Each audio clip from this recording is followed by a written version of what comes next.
The Bible tells us many times to treat our neighbors with respect and love them. Leviticus 19:18 tells us to love our neighbors as ourselves. God wants us to have unconditional love for others. We should go out of our way to be nice to people, even if we don't like them. God also calls us to help people who are less fortunate than us. James Ogleby was a lawyer that worked for a bank.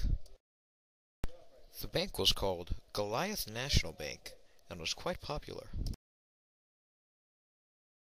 James lived in New York City and owned a fancy apartment. Every day he took the subway to work. Every day when James would walk out of his apartment into the subway, he had to pass a homeless man. He never really liked to look at the man because it reminded him that people are out there who are less fortunate than him. James was becoming quite a wealthy man. He didn't spend money on things he didn't need, but was responsible with it. He also never gave to others or donated money to the less fortunate.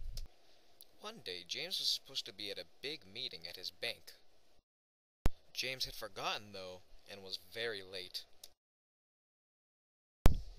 By the time James got there, the meeting was already over, and he talked to his boss, and he was not very happy with him.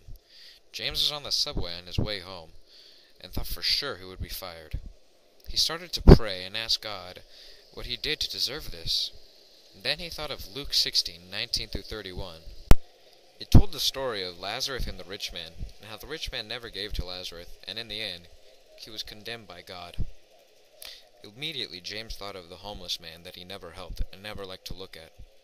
So James went over and bought the homeless man a new pair of clothes and took him out to dinner.